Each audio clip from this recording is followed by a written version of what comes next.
Hey everyone, thanks for tuning in to Near Disney.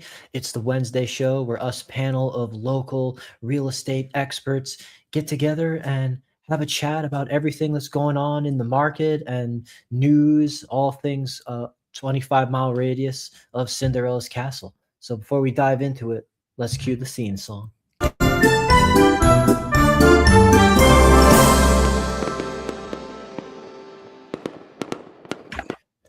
Well, I hope the first month, the first chapter of 2026 has already, been off to a productive start. Time just keeps on ticking into the future, as Yes, it Steve does. Steve Miller said. But, Mhm. but hopefully, you are all flying like an eagle into into February, and we just want to continue our resolution to bring you the cool news about our awesome area of Yeah. Central Florida. It is a privilege to live here. Yes, it And is. before we dive into our articles, we got stuff about Universal Studios. We got awesome listings that are on the market. We've got real estate updates. Let's just introduce ourselves real quick as you all are jumping in the chat. I'm Elijah Lewis with Florida in Motion Realty here on Near Disney. They call me the Prince of Real Estate. And in the box beside me, we got I'm Sue Coptia, also with Florida Motion Realty.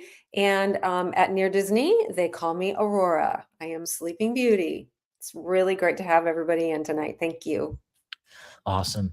So yeah, we're not just near to Disney, of course. We are near to all of the theme parks and attractions, and we like to share updates about them as well. So Universal Orlando announces new roller coaster to replace Hollywood Rip Ride Rocket. And we always know that it's always bittersweet when these things go. Something cool is coming in, but something else has to go. And this ride has been around for quite a while, so about 15 years or so. Basically, I think it's already come to the California Universal, but Fast and Furious Hollywood Drift is making its way to Orlando as well. And it Intamin has worked on another roller coaster at Universal, such as Jurassic Park Velocicoaster and Hagrid's Magical Creatures Motorbike Adventure. So the people building this already have some clout in the Universal Park. The Fast and the Furious Hollywood Drift will be coming sometime in 2027, I think.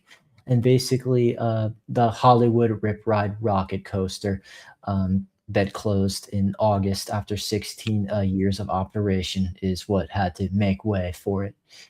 So a 170-foot vertical spike. Geez, that is a steep climb and Wow. drop that will send you I was nearly going to say, 17 stories in the air as a high thrill outdoor roller coaster with riders being able to experience the sensation of 360-degree drifting. So kind of providing you with some of the sensation for the amazing stunts that you see in the Fast and the Furious movies, maybe a little bit more exhilarating than even like the test track in Disney's Epcot. Um, and the funny thing is that this isn't Universal's first Fast and Furious attraction.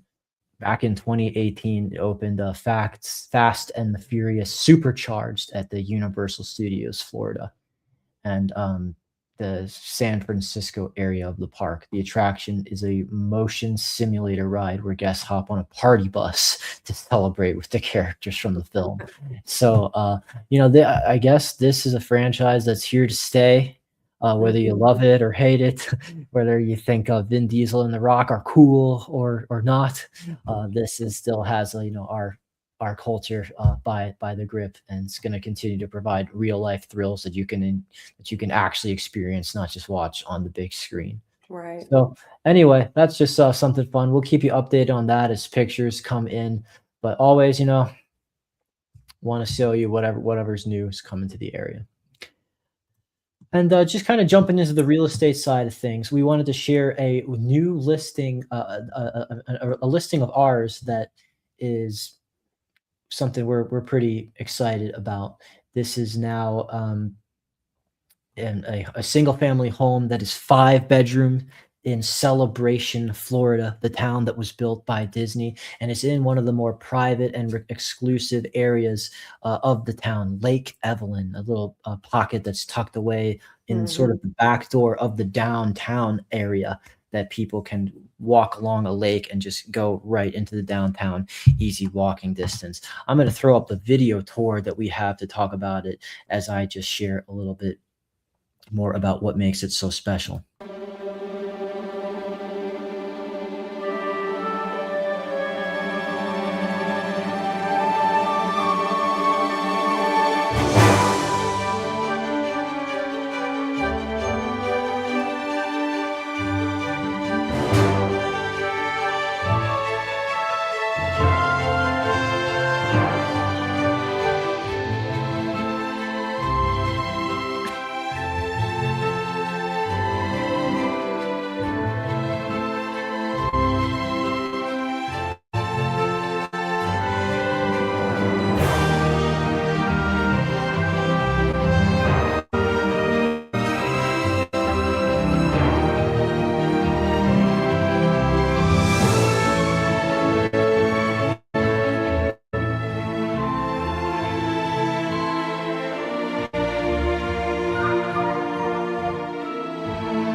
Beautiful. So that Very is nice.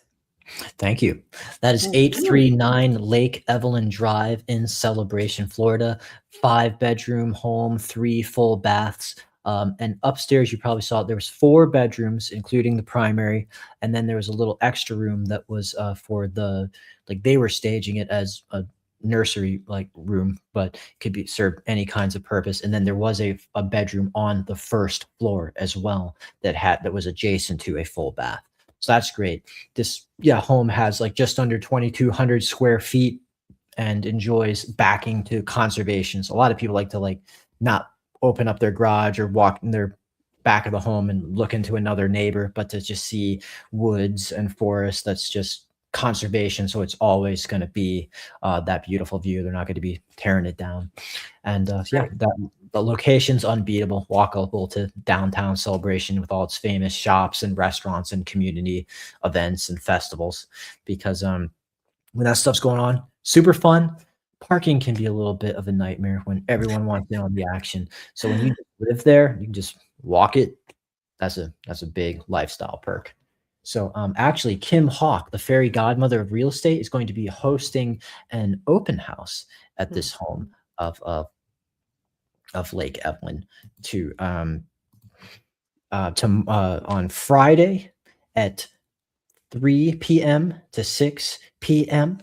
839 Lake Evelyn Drive. She would be happy to meet you in person, especially if you Mhm. watch us. We always love to get shout outs from you guys, whether you call us or arrange showings with us or just visit our open houses. And just walk you through all the amazing updates and benefits, perks of this home. So Friday, 3 p.m. to 6 p.m. And also, we'll be in there on Saturday as well, like 11 a.m. to 2 p.m. So get your chance to see it in person. This is offered for $979,000. So great advantages. Mhm. All right, and with that, I will throw it over to the next topic of interest, keeping things in the real estate sphere. So if I could just I have completely lost control of the stream deck. That's okay. We always like hearing the theme song. It's always I'm good. glad. I'm glad. Yeah, sometimes I do find myself whistling it. So this interesting update, they're saying that co-buying is rewriting home ownership and romance is no longer required. So we're seeing more and more people, according to this news update that are buying without being family or married or in a romantic bond, and that's probably they're saying that this is attractive because housing has become notoriously more expensive in the United States, especially for the younger generation. Mhm. People are co-buying homes with friends and family members, and a rise of co-buying between friends. And so, I guess in the past it would be like we've done things where you buy the home and then you want to help pay down your mortgage, and so you have a friend or just put out an ad so to have someone rent it so that Mhm. from you, or rent a room kind of thing. But that's assuming, of course, that you could buy the home in the first place. Right. But if you're just in a position where you can't even get the financing to put yourself in that position to rent it out, this is where people are actually partnering as friends to get into the home purchase situation together. And according to the National Association of Realtors 2025 profile, first time homebuyers consisted of 25% single women and 10% single men. So double single women are buying homes. Hmm. And while the share of married couples remained at 50%. Okay. Uh, Basically, in comparison, among all home buyers, 61% are married couples, 21% are single women, and 9% are single men. So those first time home buyers, huge portion women buying by Mhm. themselves. And that's interesting as well. I saw like over 60, like around 60% of like college degrees now are women. So like more college educated women than men, and now more single women buying homes than men. So women are claiming their stake in the modern world, it seems. Yeah, it sounds like it. I mean, I know that trend has been happening for women to, want to have their career all set before they, consider getting married, or if they're already married, consider having children. So, but those numbers are proving exactly what I just said, that's, like you said, I think it's great. I wonder when the last time was that women had a higher percent, were the higher percentage of home buyers. So that'd be Hmm. interesting because it's more than double. Yeah, yeah, that is very interesting to see that data. Um, I, purchased as a single, man myself, my first little place. But I guess I was in the minority. But there, maybe it would have been smarter just to roommate with a bunch of buddies and save up. But I don't know. I kind of like my independence. And this also reminds us here Mhm, of some information that we covered previously. The National Association of Realtors shared that the median age for buying a home for the first time was from 38 years old in 2024 to 40. That's like a historic high. So like the first time home buyers, like average age is 40 now. Uh, Basically, purchases made by first home buyers made up 21% of all buyers in 2025. So yeah, this is one way to get in. You don't have to necessarily be with your wife to be or your fiance or your spouse. Now, people are doing this maybe not even just to live it together, but also just taking advantage of it as like just a real estate investment opportunity if mhm, they see it with buddies. Because I don't know, the one thing that stands out to me as a potential oddness is that when you are with your relational partner, it's kind of like if you make that decision to sell, it comes kind of like you're on the same page because your life's going in the same direction at the same time, with your mhm. family. Whereas, like, I don't know, maybe you're ready to let go and you want to do something new with your life's investment, and maybe the buddy you bought in with is okay with keeping it. And so you kind of have to clash a little bit. You don't have that same lockstep in life that you might with a relational partner or your parent who just helped you buy it because they just want what's best for you. Right. So Well, hopefully the relationship is solid enough that they can work it out, whether one wants to buy out the other one, or, sure, they just get on a plan to, make that able to happen. So, like you said, rent out that room, have somebody come in the place of the person who wanted to go ahead and leave and go on a different journey. So, sure. yeah. Something to think about. We also want to show you the trends and the changes and the Mhm. shifts in purchasing habits and the market. Oh, Kim, thank you for commenting. Best realtor dream team ever. Oh, just buttering us up. Oh. Thank you. I appreciate that. You are an awesome, Yes, awesome she is. dream member as well. So let me see. What else have we got here? I am really okay. Oh yeah. So interesting little update that I saw on just the status of buying homes with HOAs. This says that nearly 44% of homes carry HOA fees with the newest data, and so that is a fair chunk for when it comes to. And this is Mhm. nationally. We're not just this article is not just zeroing in on the Florida market, because I imagine maybe the Florida market might even be higher, because given how many of the communities here are managed that way. Yeah. Basically, yeah, from Realtor.com, this share is up slightly, 43% 0.6 and 25. But if you go back even just to 2019, that was only 34%. So that is HOAs are very much becoming like the new norm for neighborhoods dynamics. And basically, single family homes with HOAs tend to be larger and more expensive. Median size 2,300 square foot uh, per square foot, uh, compared with 1,818 and for without in HOA.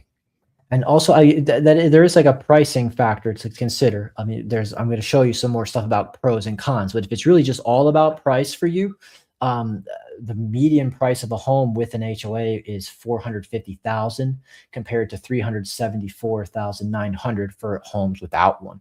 So it does seem to significantly make a difference there. And Mhm. Realtor.com found the median HOA fee is $135, up from 125 last year, and even just 108 in 2019, comparing it to that year Mm. again. So the unfortunate thing about them is they do tend to go up, but at the same time, kind of so is everything nowadays. Yep. And man, okay. So as far as just kind of comparing, assessing whether an HO fee is worth it when you're considering your home purchase and weighing the benefits that they provide and how they align with your lifestyle and financial situation. There are going to be regular payments that you make along with all of your neighbors. You always have something in common to talk about. You know, the weather, your health, and your HOA. You know, this is a built-in conversation topics for commonality. Maintenance and landscaping. They're supposed to offer a benefit by upkeeping the Mhm. maintenance in many cases, and amenities, offering you something to do, and more, things Mhm. for you to bond over with those neighbors while you complain about the HOA. Pools, gyms, clubhouses are very common. A lot of times they offer security, whether it's a gated Mm. community or just surveillance systems in general. Utilities for common areas, costs for streetlights, water, sewage, garbage collection. Sometimes other utility bills can be thrown in there, and a reserve fund, saving for future repairs and unexpected costs. You're Mhm. all pitching in together for a rainy day. Benefits can be like it is well maintained, uh, gives you access to those cool amenities. Maybe you didn't buy a pool home that wasn't in your budget, but it still gives you a way to have a really quick commute to utilize a pool that you didn't have to Mhm. plunk down like $20,000 to build, but maybe just a little bit like that $100 a month or a quarter in some cases. Mhm. Conflict resolution, mediate disputes among residents, and predictability. It's like a predictable cost for that maintenance. It's just like sometimes, like especially if you're in like a condo or a townhouse, it's like that condo fee, kind of like an HOA, is taking care of the exterior and the roof. So it's kind of like home insurance. It's like this fixed, like, okay, Mhm. pay $100 a month, and if the roof craps out on our building, then that's just going to be paid for out of that. Rather than if you didn't have that, and then all of a sudden you're just like on the hook for like a $20,000 roof or Or something more. to replace. Yeah, even because sometimes you're replacing it not because a hurricane happened to you, but just because it's old and you want to Mhm. like do insurance. And of course, the drawbacks, which everyone likes to sing louder than the benefits. Additional costs, adding monthly payments. Maybe you don't even use that pool and that you're paying for it. What's that about? Rules, oh, they care what I paint my door or what plants I plant in my yard or how tall my bush is in comparison to my fence. Some people like that orderly, helps property values be maintained if everything's Mhm. uniform and well kept. Whereas like some people just like, I just want to do my own thing and not care what other people do. And of course, the potential for increases, like they can spike those things, and it's not very often that they come down, but they do sometimes come down. Sometimes they do. Well, So, one of the other benefits are, especially with a lot of the retirement homes, they are offering things like, well, not just your personal yard maintenance, but they offer, like usually a gig of internet, cable, things like that. That if you add kind of those up together, sometimes that can total $200 or $300 a month. sure. So that's something, and that's again something like Elijah was saying. We talk to you about, we get down into the weeds, so to speak, about the individual HOAs of anywhere that you would be considering to move. And we get the history of their financials so that you can see the increases over the years. And, if it's a new community or a newer community, sometimes that doesn't, give you as much info as you'd like because nobody can predict the future. But yeah, but that's what we're here for. Things like that. And HOAs can be a little, overwhelming to navigate if you don't have somebody alongside you, like one of the fabulous dream team members. Two of them not here at the moment, two of them on the screen. So we're all here to to help you. So Yeah, that's a good point. And yeah, even like if you're in a town like Celebration, Florida, like they can, it's not even just about what they're doing for your lawn and your roof and your pool and stuff, but even like sometimes they'll put on really fun, cool community events, yeah. Hmm. festivals and stuff that like bring everybody together, that the Yep. funds go into that. So everyone kind of gets a vote ideally and a say on that. For how those funds are being allocated. And those should be very publicly available Yes. information. So vote for good people, not just whoever had the nicest looking sign in the yard of someone that you drove by. Get to do a little research there. And so I just want to throw it over to this article or this topic that you sent, Sue. If you want to go into what this graphic's all about. Yeah, I've actually had the pleasure of taking several different clients to some new home communities, and I'm going to give a shout out to MI Homes because they build a beautiful home. And what I wanted to highlight about that is they do have a community in Winter Garden.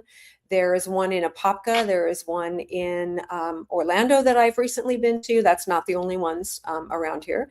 But what I've been really pleased to see, and this seems to be a trend now, is people are looking for a little bit, they don't want like acreage necessarily, but they're looking for a little bit larger lot. They want to be in a neighborhood, they want to be in that, have that community feel, but they don't necessarily want to be able to, borrow a cup of sugar from the side window of their home without leaving their home. And not to say, I mean, some people love that. That's why there's so many communities with so many features, because there's so many people with so many features, and everybody likes a little something different. But what we're seeing is the desire for space, privacy, lifestyle is kind of redefining a lot of what Central Florida real estate desire is. Larger lots, it's kind of becoming a new standard. Especially if you're looking in new construction, when you find out that those are available, it really does.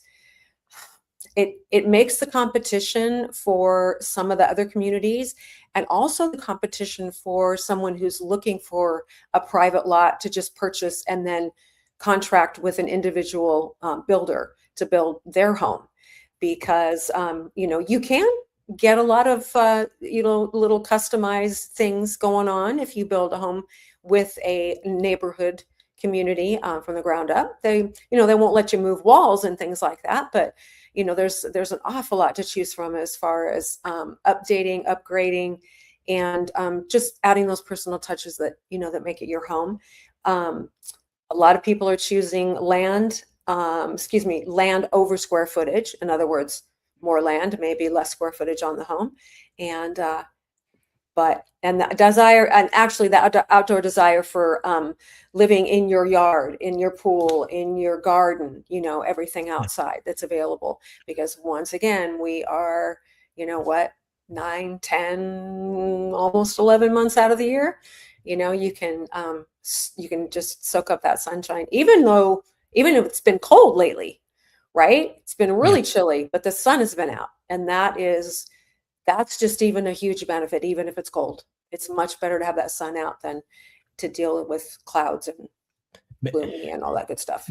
Made a big difference this afternoon, that's for sure. Yes, it did. It definitely did. Yeah.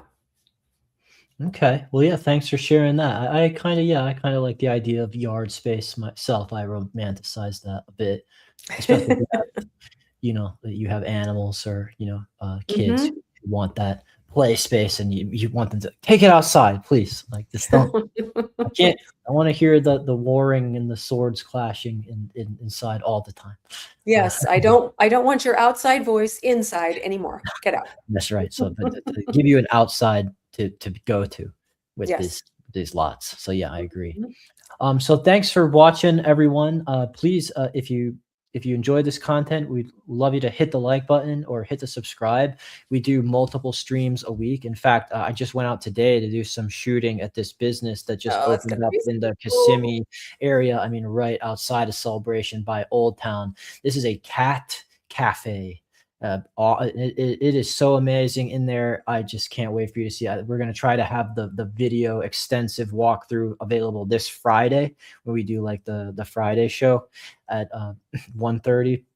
Normally we go live, but yeah, stay tuned. Hit the subscribe button and you'll catch those notifications, because this is just such a cool experience to get incredibly good coffee and incredible atmosphere, and some really, like they say, exotic cats. They're like personal residents that you can go off into a specialized lounge area and just hang out with and get a chance to adopt beautiful kittens too. So you got to see it to believe it. And so I just can't wait for you to see the footage that we shot and the interviews with the people who were so passionate about opening this business. So did they have kittens today? Oh yeah, they were. Oh my gosh, I probably shouldn't go several then. adorable little kittens that were my so goodness. sweet and playful. They're just rolling all over each other and rubbing up on you. Do they have adult cats too? Oh yeah. They adoption? got like permanent resident cats that aren't up for adoption, that are like the owner's babies, and they are beautiful beasts, and they're all so well socialized and friendly. So I can't wait for you to see it. Maine Coon Manor. It was a real treat to go there, and I can't wait for you all to see it. With that, we still hit the 30-minute mark, even though it was just the two of us this time, though we didn't have some of the rest of the crew. And thanks for watching. I think we got to every comment, but of course, if you didn't get a chance to comment, or if there's just something more intricate you want to talk to us about, our phone numbers are on the screen here. You can please get in touch with us with any real estate questions, thinking about buying, thinking about selling in that 25-mile radius, Cinderella's Castle, any communities you want to know more about. That's what we're here for. Can help find that glass slipper fit for you, so to speak, or help your place be the fit for someone else. So we got it all. And all right, I think we'll text us anytime, call, and we'll throw it over to Kim Hawk, the fairy godmother of real estate, to sign us out. Take care. Good night. No, wrong one.